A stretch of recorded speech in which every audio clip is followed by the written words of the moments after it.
வணக்கம். தமிழ்நாட்டு மக்களுக்கு சின்ன வேண்டுகோள். என் அன்பு உடன்பிறப்புகளுக்கு, தமிழ்நாட்டு மக்களுக்கு, உடன்பிறவா சகோதர சகோதரி அனைவருக்கும் என்னன்னாக்கா, இப்போ மாற்றுக் கட்சிக்காரவங்க ஒரு 1000 ரூபா தர்றதை எப்படியோ கெடுக்கணும் அப்படிங்கிற ஒரு எண்ணத்தில் நான் 2000 தரேன், 5000 தரேன் அப்படின்னு சொல்லி வருவாங்க. இன்றைக்கி உள்ள சூழ்நிலைகள் நல்லா தெரிஞ்சுக்கங்க. கண்டிப்பாக ஜெயிக்க போகிறது யார் அப்படிங்கிறது அதை வச்சு நீங்கள் கணிச்சு ஓட்டு போடுங்க. வீணாக இன்னொருத்தரை கொண்டு வர முடியாது, கொண்டு வந்துடாதீங்க. அது எனக்கு சின்ன வேண்டுகோள். அவங்களாம் தர முடியாது, புரியுதுங்களா? இதே ஆரம்பத்தில் அவர் தரும்போது 1000 ரூபான்னு அறிவிக்கும் போது, அந்த போன எலெக்ஷனில் 1000 ரூபா கொடுக்க சாத்தியமாகுமா? அதெல்லாம் நடக்கிற காரியமா? இதெல்லாம் நடக்கிற காரியமா? நடக்குமா? சும்மா வெத்து பிரச்சாரம் அப்படின்னு சொன்னவர் தான் அந்த எடப்பாடி பழனிசாமி, பிஜேபிக்காரங்க எல்லாமே. இன்றைக்கி அவர் 2000 ரூபா தரேன்னு அறிவிக்கிறாங்க. ஏன்னா ஒரு காழ்ப்புணர்ச்சி, எப்படியாவது நாம் வந்துடக்கூடாதா, வந்துடணும் அப்படின்னு. அதெல்லாம் ஆகாத கதை, புரியுதுங்களா? ஆகையால் இப்போதைக்கு நீங்கள் திமுக ஆதரிக்க தவிர வேறு எதுவுமே செஞ்சிடாதீங்க. ஏன்னா பலருக்கு இது நன்மையாக இருக்குது. ஆமாம், பலருக்கு நன்மையாக இருக்குது. 80% மக்களுக்கு நன்மையாக இருக்குது. ஒரு 20% மக்கள் ஆனால் சொல்லலாம், இந்த 1000 ரூபா இருந்தால் குடும்பம் நடத்த போகிறோமா அப்படின்னு. அப்படி நினைக்காதீங்க, புரியுதுங்களா? உங்களுக்கு இந்த 1000 ரூபா பெருசாக இல்லாமல் இருக்காங்க. இவ்வளோ ஏழைகள் இருக்காங்க தெரியுங்களா? பிள்ளைங்க எல்லாமே, பெண்கள் எவ்வளோ கஷ்டப்படுறாங்க. அதே மாதிரி எத்தனையோ பேர் கணக்கு இல்லாமல் கஷ்டப்படுறாங்க. 1000 ரூபா கிடைச்சா போதும். இன்னொன்று, இந்த நாடு என்ன முன்னேறிக்குன்னு சொல்லி எப்போ பார்த்தாலும் சில மீட்டிங் பேசுகிறாங்க. எங்கே பார்த்தாலும் இன்றைக்கி ஒன்றும் பெரிய வேலை இல்லை. கூகுளில் சர்ச் பண்ணி பாருங்கள், புரியுதுங்களா? 1950 எப்படி இருந்துச்சு, சென்னை எப்படி இருந்துச்சு, தமிழ்நாடு எப்படி இருந்துச்சுன்னு கூகுளில் சர்ச் பண்ணிங்கன்னா, நீங்கள் சும்மா படித்த பிள்ளைங்க, நீங்கள்லாம் படிக்காமல் இருக்காங்களா சிலர், அவங்களாம் அதை காட்டுங்கம்மா. பிள்ளைங்கள்லாம் படிச்சிருக்கீங்க, பொம்பளை பிள்ளைங்க ஆம்பளை பிள்ளைங்க படிச்சிருக்கீங்க. அந்த கூகுளில் சர்ச் பண்ணி 1950 1960 எப்படி இருந்துச்சு இந்த தமிழ்நாடு அப்படிங்கிறத சர்ச் பண்ணி காட்டிங்கன்னா, இன்றைக்கி எப்படி இருக்குங்கிறத காட்டுங்க. அப்போ தான் அந்த பேசுகிறவங்களுக்குலாம் தெரியும் எந்தளவுக்கு திராவிட கட்சிகள் முன்னேறி கொண்டாந்துருக்காங்க. 1960 நீங்கள் சர்ச் பண்ணி பாருங்கள். போட்டிங்கன்னா சென்னை எப்படி இருந்துச்சு, தமிழ்நாடு எப்படி இருந்துச்சு, ஜெயங்கொண்டம் எப்படி இருந்துச்சு, அரியலூர் இருந்துச்சு, இந்த மாதிரி நீங்கள் போட்டிங்கனால தானாக வரும் உங்களுக்கு. ஒவ்வொரு மாவட்டமும் எப்படி இருந்துச்சு, இன்றைக்கி எப்படி இருக்குது, எந்தளவு முன்னேறி இருக்கவங்களுக்கு திராவிட கட்சிகள் கண்டிப்பாக அதுக்கு காரணம். அதில் ஒரு திராவிட கட்சி ஏதோ அங்கே அவர் சித்தாந்தத்துக்கு போயிட்டார், ஏதோ ஒரு பிரச்சனைனால, அது என்னன்னு தெரியல. அது ஆமாம், அதனால் நான் தயவு செஞ்சு சொல்கிறேன், திமுகவை ஆதரிங்க, திமுகவை ஓட்டு போடுங்க. ஏன்னா எவ்வளோ மக்களுக்கு நல்லது நடந்துக்கிட்டு இருக்குது. எவ்வளோ பிள்ளைங்க படித்து நல்லா முன்னேறிட்டு இருக்காங்க. படிப்பு நல்லா கிடைச்சிருக்கு எல்லாத்துக்குமே, புரியுதுங்களா? இதை சின்ன ஒரு பிரச்சனைக்காண்டி, சின்ன விஷயங்களுக்கு ஆசைப்பட்டு நீங்கள் ரசிகருங்கிற ஒரு மூளைக்காண்டி எங்கேயோ கொண்டாந்துடாதீங்க. வேறு யாரையும் கொண்டு வந்துடாதீங்க, கொண்டு வர முடியாது. அதை அந்த ஓட்டு வீணாக்கிறாதீங்க. என்னோட சின்ன தாழ்மையான கருத்துக்கள் தான், புரியுதுங்களா? 1000 ஓட்டு 500 ஓட்டு அதை வீணடிக்க வேணாம். என்னுடைய கருத்துக்கள் வேறு இருக்குது.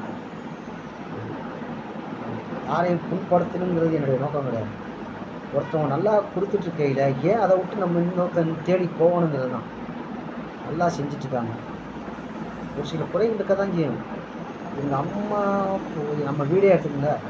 ஒரு நாளைக்கு என் மனைவி சோறு ஆக்குறாங்க, அந்த சோறு நல்லாயிருக்கும், குழம்பு நல்லாயிருக்கும், தொட்டுக்க நல்லாயிருக்கும், புரியுதுங்களா? ஏதோ ஒரு சின்ன விஷயங்கள், ஏதோ ஒரு தட்டுப்பாடு, சின்னதாக ஒரு உப்பு கூட போயிருக்கும், புளி கூட போயிருக்கும், ஏதோ ஒரு நடக்கும். இது சாதாரண நம்ம வீட்டிலே நடக்கும்போது, ஒரு அரசியல் ஒரு மாநிலத்தை ஆளும்போது சின்ன விஷயங்கள் வெளியில் நடக்க தான் செய்யும். அதுக்கு நாமளும் அது காரணமாக கண்டிப்பாக இருக்கும், புரியுதுங்களா? நாம் காரணம் இல்லாமல் இருக்க மாட்டோம். இன்றைக்கி எனக்கு தேவை அப்படின்னா அந்த ஏரியாவில் போய் நான் தான் அவர் இதை செய்யுங்க அதை செய்யுங்கன்னு சொல்லி நாம தான் காசை கொடுக்கணும், அவங்களா கேட்குறது. பார்த்துக்கலாமா செய்யலாமான்னு சொல்லுவாங்க. நாம் செய்வோம். நாமளாக தான் பார்த்து கொடுப்போம். எதாவது பார்த்து முடியுங்கண்ணே, எதாவது செஞ்சுக்கலாண்ணே அப்படின்னு. அதனால் அதெல்லாம் தவறு நம்ம தான் செய்கிறோம் தவிர அவங்க வந்து வாய் திறந்து யாரும் கேட்கறது இல்லை. அப்படி கேட்குறவங்க 1, 2 பேர் இருக்க தான் செய்வாங்க. இதெல்லாம் மனிதனாக மாறினா தானே தவிர ஒரு அரசு செய்யுதுன்னு நினச்சி அதை அந்த தவறு வந்து அரசு செய்யுதுன்னு நீங்கள் நினைக்காதீங்க. புரியுங்களா? இன்றைக்கி எவ்வளோ நல்லவர்கள் எத்தனையோ பேர் இருக்காங்க.